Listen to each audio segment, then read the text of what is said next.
नमस्कार दोस्तों। 35 रुपए में पेट्रोल दिलाने वाले बाबा रामदेव की मुश्किलें कम होने का नाम ही नहीं ले रही हैं। सुप्रीम कोर्ट में एक बार फिर से स्वामी रामदेव को भयंकर लताड़ लगाई गई है। सुप्रीम कोर्ट में रामदेव और बालकृष्ण ने बिना शर्त के माफी मांगने के बाद भी, ध्यान दीजिएगा, उनके भ्रामक विज्ञापन के मामले में बिना शर्त माफी मांगने के बाद भी सुप्रीम कोर्ट ने उनकी माफी अपॉलजी एक्सेप्ट नहीं करी है, रिजेक्ट कर दी है और अल्टीमेटम भी दे दिया है कि आगे अंजाम भुगतने के लिए रामदेव तैयार रहें। तो आज सुप्रीम कोर्ट में क्या कुछ हुआ, किस तरह से स्वामी रामदेव के एक के बाद एक के बाद एक के बाद एक करके सारे दांव उल्टे पड़ते जा रहे हैं, इस पर बात करने के लिए हमारे साथ भरत जी हैं। क्योंकि आज सुप्रीम कोर्ट में जजों के बीच और रामदेव के वकील के बीच किस तरह की बातचीत हुई थी, क्या कुछ हुआ है, उस पर भरत जी की बड़ी सुबह से नजर टिकी हुई थी और वो सारा पोथा भरत जी के हाथ में है। मैं बिना देर किए सिर्फ भरत जी से यह जानना चाहूंगी कि भरत जी, आज सुप्रीम कोर्ट में क्या कुछ हुआ, जज साहब और वकीलों के बीच क्या बातचीत हुई? देखिए प्रज्ञा जी, रामदेव की तरफ से या उनकी कंपनी की तरफ से, पतंजलि की तरफ से ये कहा गया था भ्रामक विज्ञापन में, एलोपैथ के खिलाफ भ्रामक विज्ञापन जो है वो चलाया गया था और बताया गया था, दिखाया गया था कि एडवर्टीजमेंट में एलोपैथ पर गलत फहमियां जो है फैलाने का उनके ऊपर आरोप लगा था। और 17 अगस्त 2022 को इंडियन मेडिकल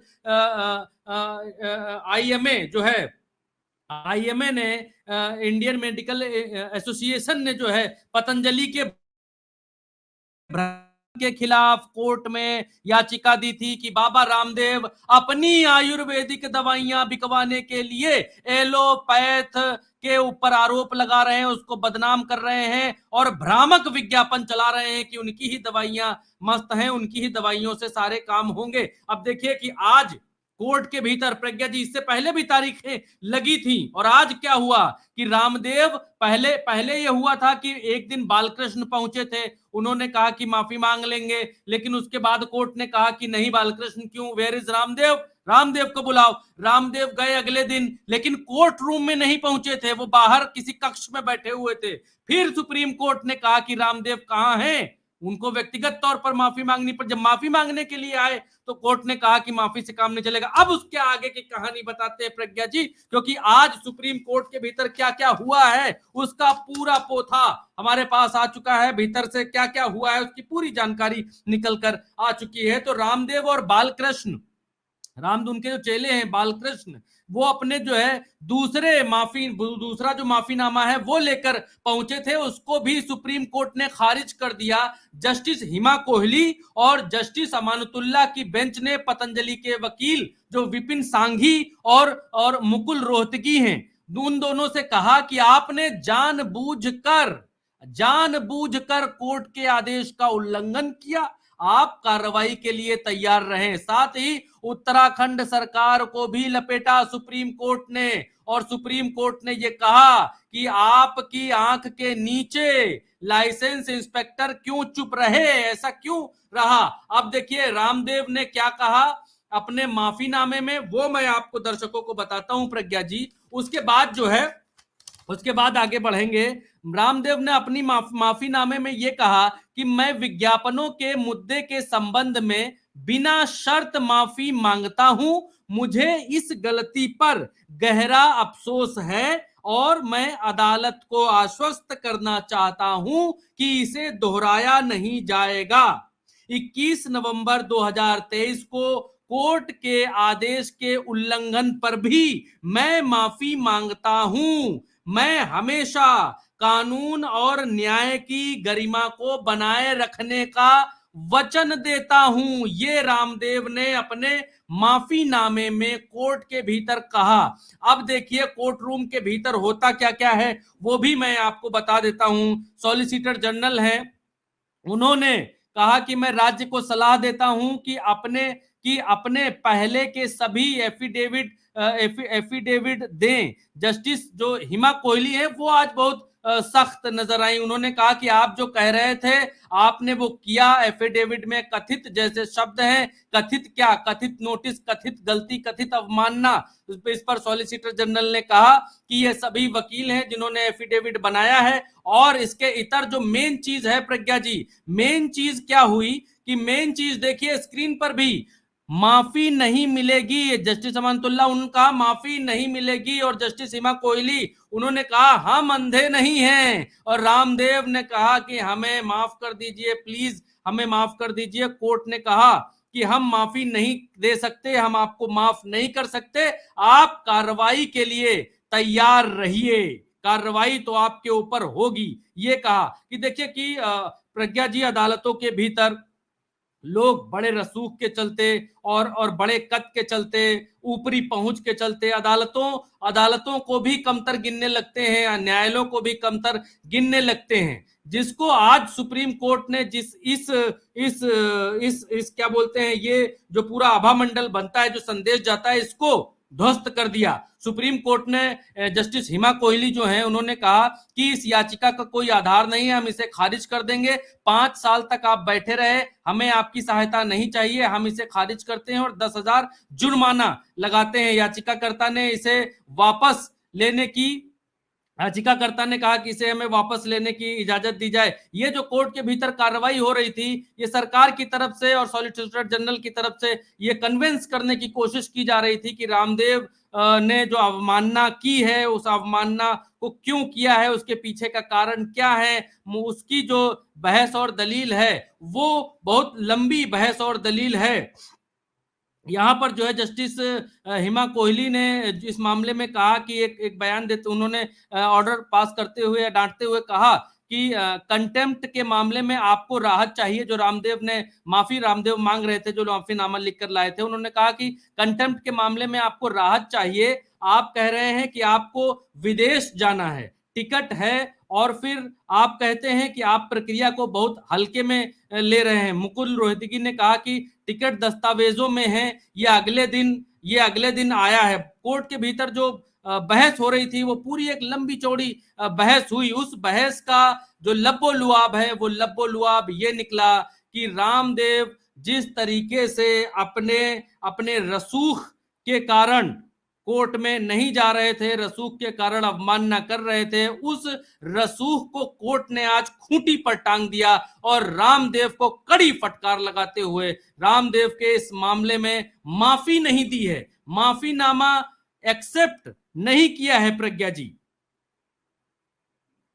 जी भरत जी, और मैं देख रही हूँ कि जस्टिस कोहली ने एडवोकेट बलवीर सिंह से ये कहा है कि यहाँ बहुत बड़ी गलतियां हैं, यहाँ आम आदमी की सेहत पर असर पड़ रहा है। अच्छी भावना के साथ रिप्लाई किया है। क्या ये अच्छी भावना है? हमें ऐसी सभी कंपनियों को लेकर फिक्र है जो ऐसे लुभावने विज्ञापन देती है और लोगों की सेहत पर इसका बुरा असर पड़ता है। ये साफ तौर पर जस्टिस कोहली ने ये बात बाबा रामदेव के फर्जी विज्ञापन को लेकर के कही है कि इससे लोगों की सेहत पर बुरा असर पड़ता है। लेकिन बाबा रामदेव बार बार, इसके पहले भी भरत जी उन्होंने माफी मांगी, इस बार तो बिना शर्त माफी मांग रहे हैं। इतनी नाराजगी का कारण क्या है, ये भी दर्शकों को समझाना बहुत जरूरी है कि आखिर कोर्ट इतना ज्यादा सख्त क्यों हो गया, क्यों आखिर जस्टिस कोहली को यह कहना पड़ गया कि हम अंधे नहीं हैं, हमें सब कुछ साफ दिख रहा है, अब आप अवमानना की कार्रवाई के लिए तैयार रहिए। प्रज्ञा जी देखिए कि कुछ और डिटेल हमारे पास आई है, उसको मैं निकालने की कोशिश कर रहा हूं कि लाइव ही दर्शकों को ये आगे की बात भी बताया जाए।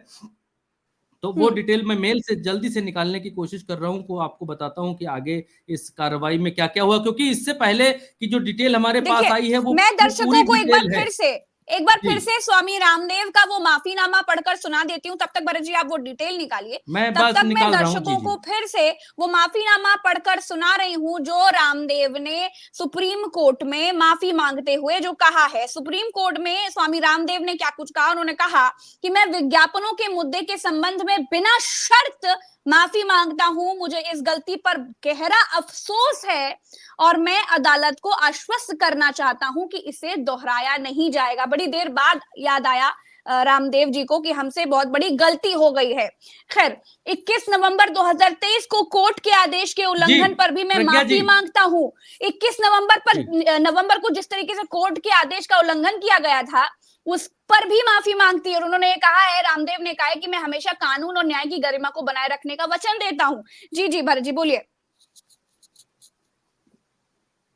जी जी प्रज्ञा बोलिए जी भरत जी। जी प्रज्ञा जी, देखिए कोर्ट के भीतर ये जो मसला पूरा मामला है, ये कोरोनिल की जो दवाई है उसको लेकर मेनली ज्यादा है। जो कोरोनिल की दवाई रामदेव जी ये कह रहे थे और भारत सरकार के मंत्रियों से उसका प्रचार करवा रहे थे और सामने खड़े कर जी रहे थे भारत सरकार के मंत्रियों को, उसका भी मसला है। आईएमए जब दवा कोरोना की बना रही थी तो उसमें जो है आयुर्वेद के नाम पर बाबा रामदेव अपनी दुकान चलाना चाहते थे और एलोपैथ को कमतर दिखा रहे थे और अपनी दवाई का भ्रामक प्रचार कर रहे थे, जबकि कहीं ये टेस्टेड नहीं था कि कोरोनिल खाने से कोरोना जो है वो चला जाएगा और बिल्कुल। कोरोना भाग जाएगा, लोगों को कोरोना नहीं होगा। हम्म अदालत ने इसी मसले पर जो है माफीनामा जो उन्होंने दिया था कोर्ट में, उसको खारिज कर दिया। और खारिज करते हुए सुप्रीम कोर्ट ने प्रज्ञा जी कहा कि हम अंधे नहीं हैं, पूरी चीज को देख और समझ रहे हैं। अदालत ने बाबा रामदेव और पतंजलि की ओर से माफी मांगने वाले दूसरे जो एफिडेविट हैं जो आज पेश किए गए प्रज्ञा जी, उनको भी जी खारिज कर दिया और कहा कि आपको अवमानना की कार्रवाई के लिए तैयार रहना पड़ेगा।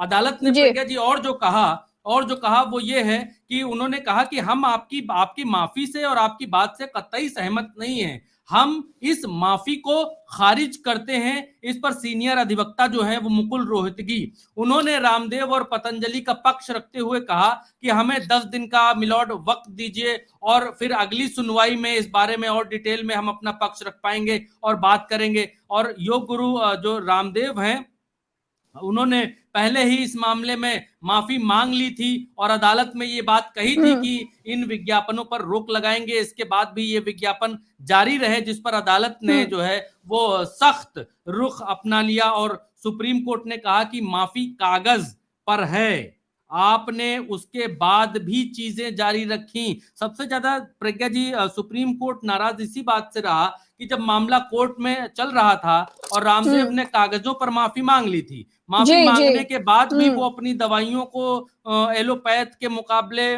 बहुत मजबूत बता रहे थे, कि दावा कर रहे थे कि इससे कोरोना ठीक हो जाएगा। और रामदेव करे भी क्यों ना, क्योंकि उनको इस बात का पूरा इल्म और ज्ञान था कि रामदेव के साथ में सरकार है प्रज्ञा जी, रामदेव जी के साथ में ताकत है, रामदेव के साथ में पहुंच है, पौआ है, भौकाल है, तो रामदेव का कोई क्या ही बिगाड़ लेगा। लेकिन सुप्रीम कोर्ट ने प्रज्ञा जी ये दिखा दिया है कि न्याय सबके लिए एक जैसा है। भले ही भारत में न्याय बहुत देर में मिलता है, लेट मिलता है, लतीफ मिलता है, देर में मिला हुआ न्याय न्याय नहीं होता, लेकिन रामदेव के इस मामले में ये बात सुप्रीम कोर्ट एक के बाद एक साबित करता जा रहा है कि कोई कितना बिल्कुल। भी बड़ा क्यों ना हो, उसे और बख्शा नहीं देखिए भरत जाएगा। जी, सुप्रीम कोर्ट में आगे जो की एक बात सबसे बताता हूं बेहतर जो जी। चीज हुई वो आज ये हुई भरत जी कि आज सुप्रीम कोर्ट किसी भी तरह की कोई दलील मानने के लिए तैयार नहीं थे। तमाम जज आज बहुत ज्यादा नाराज बैठे हुए थे। आपको बताएं, ध्रुव मेहता ने जब ये बात कहा कि हाँ जी ठीक है, हमसे गलती हो गई, हम सार्वजनिक माफी मांगेंगे, हम एक्शन लेंगे,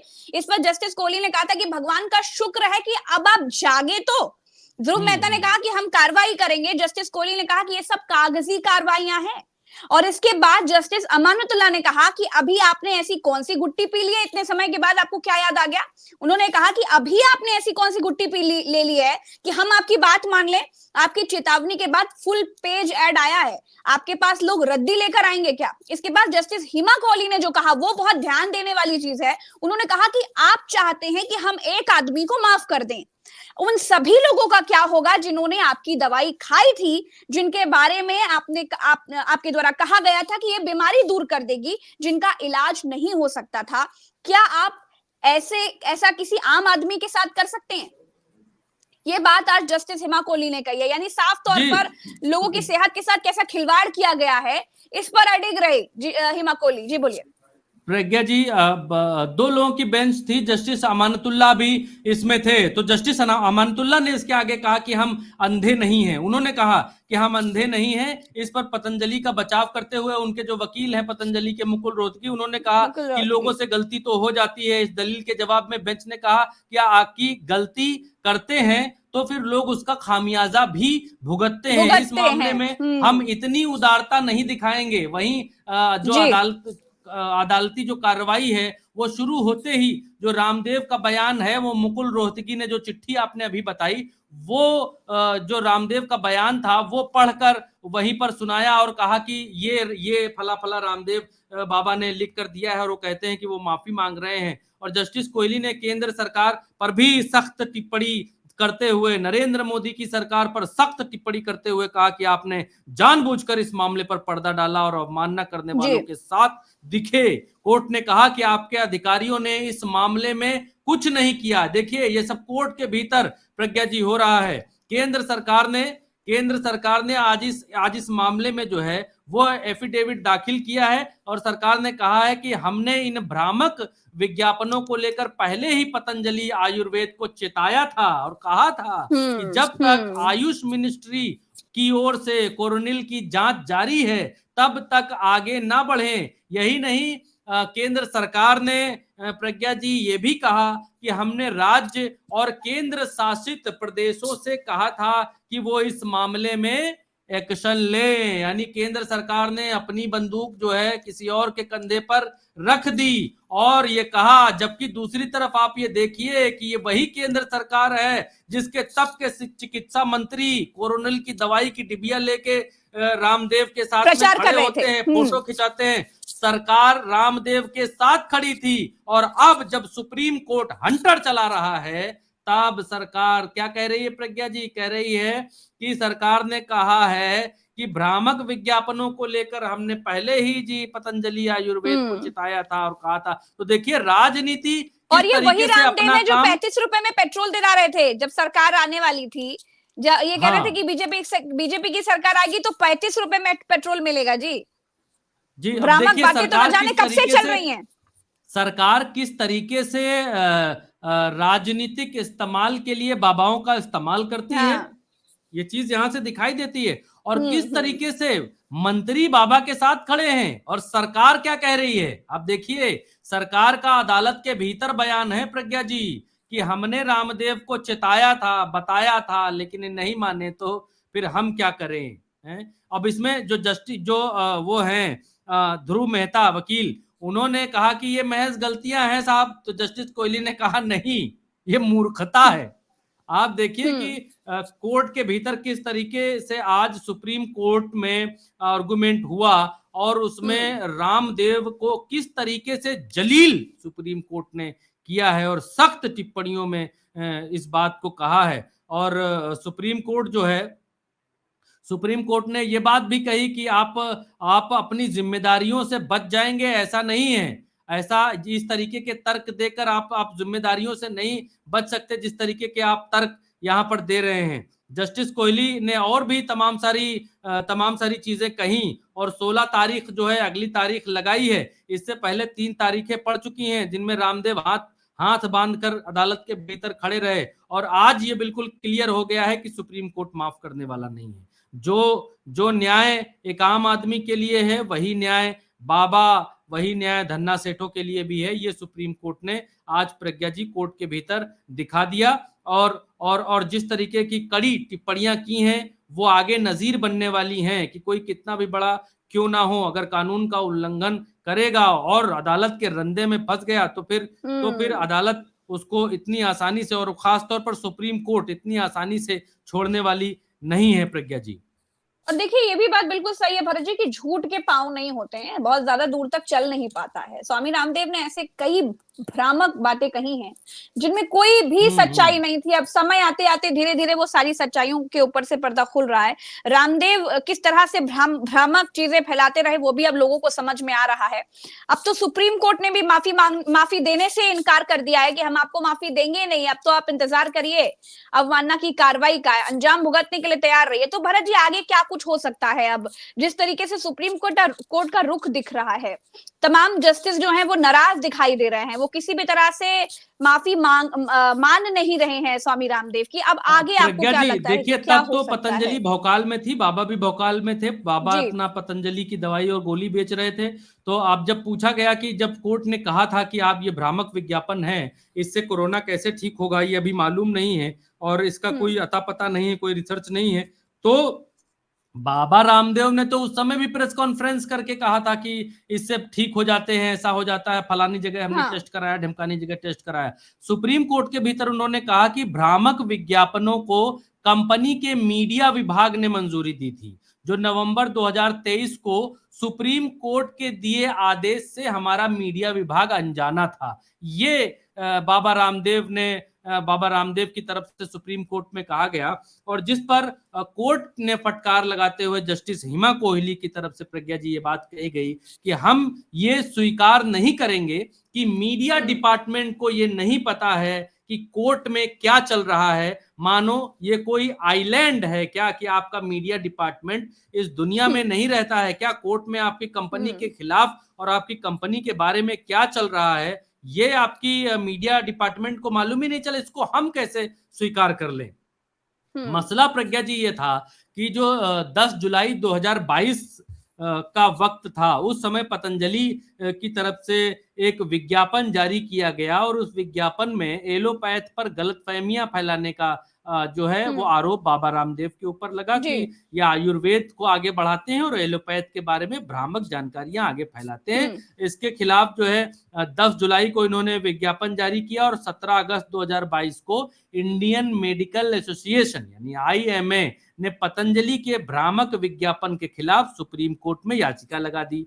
उसके बाद 21 नवंबर 2023 को सुनवाई में जस्टिस अमानतुल्लाह ने कहा कि पतंजलि को सभी भ्रामक दावों वाले विज्ञापनों को तुरंत बंद करना होगा। बंद करना चाहिए। कोर्ट ऐसे किसी भी उल्लंघन को बहुत गंभीरता से लेगा और हर प्रोडक्ट के झूठे दावे पर 1 करोड़ तक का जुर्माना लगा सकता है। ये अदालत ने कहा प्रज्ञा जी। और कोर्ट के आदेश के बाद भी जो पतंजलि है उसने विज्ञापन जारी रखे और इसके बाद IMA ने दिसंबर 2023 में और जनवरी 2024 इसी जनवरी में प्रिंट मीडिया में जारी किए गए जो विज्ञापन हैं बाबा रामदेव के, उनको कोर्ट में प्रस्तुत किया और 22 नवंबर 2023 को पतंजलि के जो CEO हैं बालकृष्ण के साथ जो है योग गुरु रामदेव को एक प्रेस कॉन्फ्रेंस के बारे में भी बताया। IMA ने बताया कि ये लोग, आप बताइए, यहाँ पर आदेश दे रहे हैं, बात कर रहे हैं, लेकिन ये लोग प्रेस कॉन्फ्रेंस कर रहे हैं और विज्ञापन जारी करना बंद नहीं कर रहे हैं। पतंजलि ने विज्ञापनों में मधुमेह, अस्थमा, इन सब बीमारियों को पूरी तरीके से ठीक करने का दावा किया था और ये बात बताई भीतर IMA ने सुप्रीम कोर्ट के भीतर, तो उस पर कोर्ट और भड़का। कोर्ट ने तभी से इसको और गंभीरता से लिया और ये कहा कि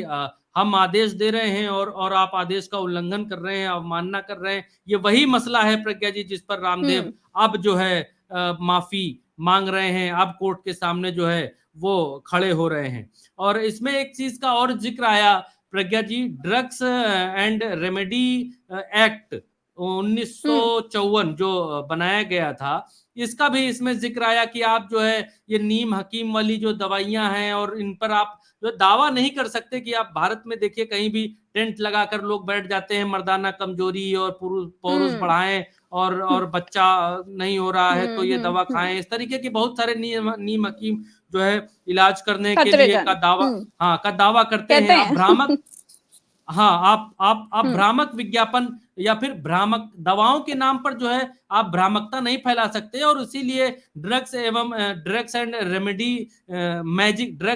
मैजिक रेमेडी अधिनियम एक्ट वो बनाया गया 1954 जिसको कहते हैं। और इस कानून में फर्जी इलाज और दवाओं के प्रचार और उनकी मार्केटिंग पर रोक लगाने का प्रावधान है और जो किसी बीमारी को बिना साइंटिफिक प्रूफ के पूरी तरह से ठीक करने का जो लोग दावा करते हैं उन्हें इस कानून के अंतर्गत लाया जाता है, और जो लोग ऐसा करते हैं इस कानून का उल्लंघन माना जाता है। ये कानून ऐसे दावों को संज्ञेय अपराध यानी संज्ञेय अपराध की कैटेगरी में लेता है और कार्रवाई करता है। और इसमें एक एक्ट और एक और एक्ट की बात प्रज्ञा जी की गई, वो कंज्यूमर प्रोटेक्शन एक्ट है 2019 में जो बना था। उसमें ये है कि इस कानून में यदि कोई कंपनी अगर जो है वो झूठा और भ्रामक प्रचार करती है जो कंज्यूमर के हित के खिलाफ है, तो उसे 2 साल तक की सजा या उस पर 10 लाख रुपए तक का जुर्माना लगाया जा सकता है। अगर कंपनी ऐसा अपराध बार बार करती है, लगातार करती है, जैसे रामदेव करते नजर आ रहे हैं, तो जुर्माना बढ़ाया जा सकता है, 50 लाख रुपए किया जा सकता है, 5 साल तक की सजा बढ़ाकर किया जा सकता है। तो इस तरीके की चीजें आप अदालत में इन सब चीजों के बीच में अदालत में रखा गया। हालांकि ये सिर्फ कोरोना की ही बात नहीं है। जो दर्शक सुन रहे हैं उनको ये बात मालूम प्रज्ञा जी होनी चाहिए कि सिर्फ कोरोना या कोरोना की दवाई के लिए रामदेव के खिलाफ ऐसा हुआ, ऐसा नहीं है। अदालत में जो बातें बताई गई उनमें पतंजलि से जुड़े हुए और विवादों का भी जिक्र किया गया था। जैसे पतंजलि से कोरोना के अलावा जो है वो कैंसर और एड्स और होमोसेक्सुअलिटी, इन सबको ठीक करने को लेकर भी दावे किए गए, जिससे जो है पतंजलि विवादों में रहा। 2018 में FSSAI ने पतंजलि को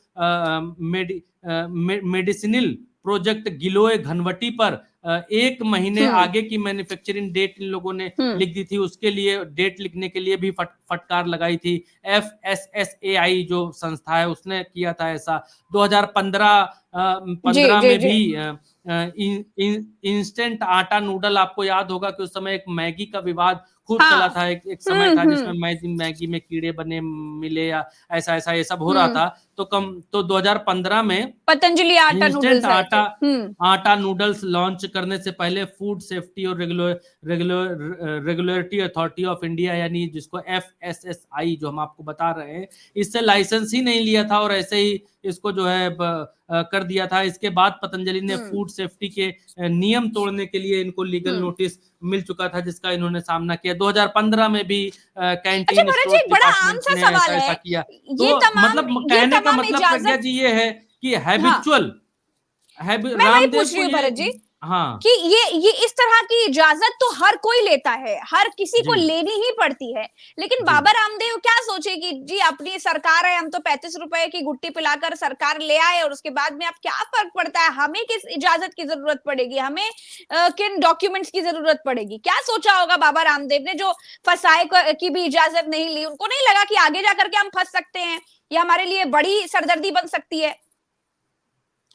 देखिए क्या है प्रज्ञा जी कि जो व्यक्ति सरकार बनाने में सहयोग कर रहा है, जो व्यक्ति लोगों की आंखों में धूल झोंक रहा है 35 रुपए पेट्रोल की बात, और ऐसा नहीं है कि बड़े दबे स्वर में किया हो या अप्रत्यक्ष तौर पर किया हो। रामदेव ने कहा था कि जो 35 रुपए में पेट्रोल कर देगा उसको वोट दोगे, कि जो 70 रुपए में या 60 रुपए में बेच रहा है उसको वोट दोगे। बिल्कुल बाबा रामदेव ने बिल्कुल साफ किया था कि भारतीय जनता पार्टी को वोट देना है। और रामदेव ने यही नहीं कहा, इसके बाद भी भारतीय जनता पार्टी के लिए कई मौकों पर उन्होंने बैटिंग की। तो उनको अब ये लगता है, क्योंकि इससे पहले रामदेव एक मामले में और मामला था जिसमें हड्डी का चूरा वाला मामला था, तब कांग्रेस की सरकार थी कि हड्डी का चूरे का इस्तेमाल दवाओं में होता है। तो रामदेव को ये बात लगती है कि सरकार जब अपनी है, जब अपने टाइप की सरकार है, जब अपनी सरकार है, तो फिर सरकार में अब देखिए यहाँ पर सरकार ने धोखा नहीं दिया रामदेव को कहीं पर भी।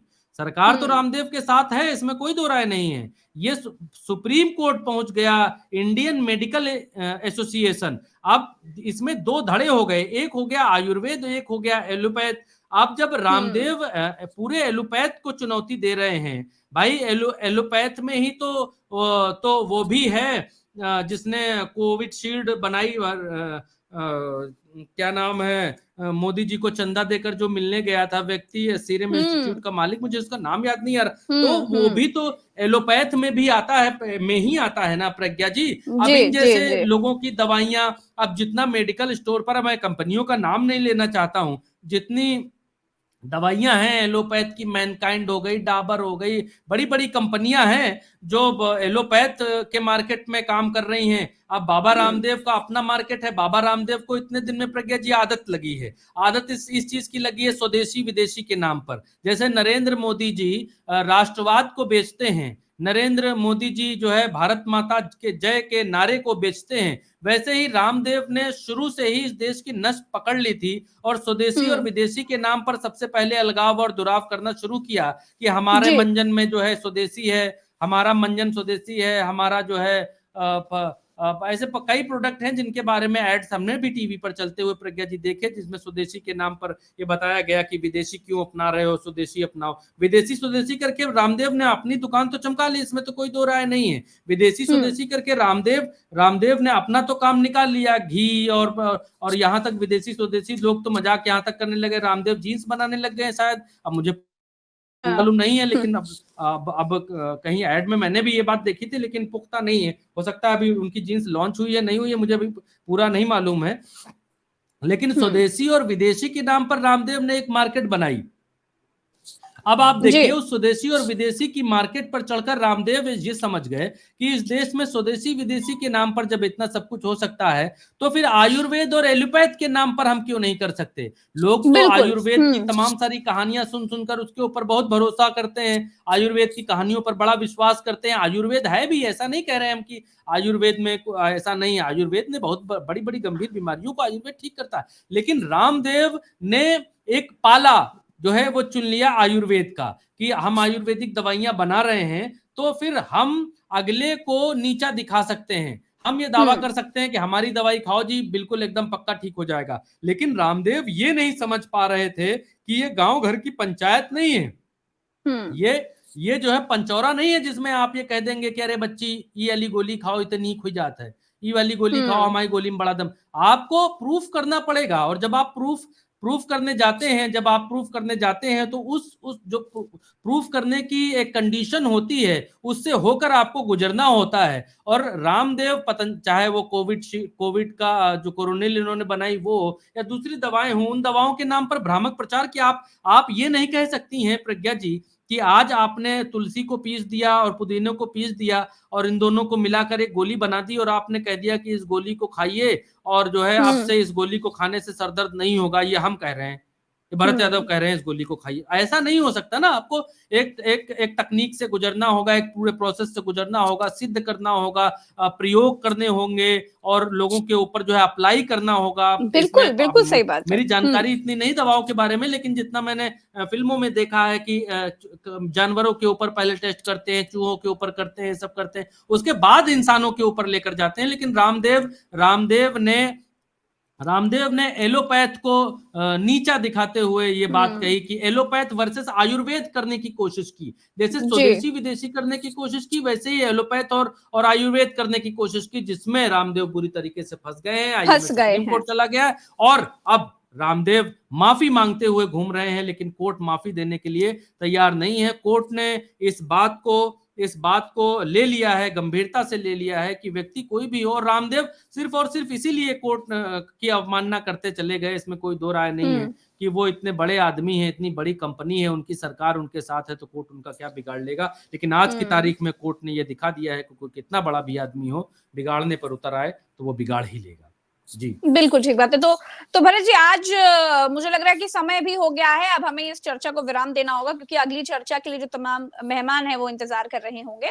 तो दर्शकों को हमारा नमस्कार, और साथ ही साथ हम बता रहे थे कि आज किस तरीके से सुप्रीम कोर्ट ने रामदेव को भयंकर लताड़ लगाई है और माफी मानने से इनकार कर दिया है। रामदेव तो माफी मांग रहे हैं, लेकिन सुप्रीम कोर्ट इस वक्त बड़े सख्त लहजे में रामदेव को आगे आने वाले समय में इन अंजाम भुगतने के लिए कह रही है, और देखना है कि किस तरह की क्या अवमानना की कार्रवाई स्वामी रामदेव पर होती है। हम आपको एक एक अपडेट देते रहेंगे। अब से कुछ ही देर में, कुछ ही मिनट्स में एक और चर्चा होने वाली है उत्तर प्रदेश की राजनीति से जुड़ी, और बहुत ही महत्वपूर्ण चर्चा होने वाली है। तमाम दर्शकों से हमारी ये दरख्वास्त है कि जुड़िएगा जरूर और सब्सक्राइब चैनल जरूर कीजिएगा, साथ ही वीडियो को शेयर कीजिएगा। नमस्कार।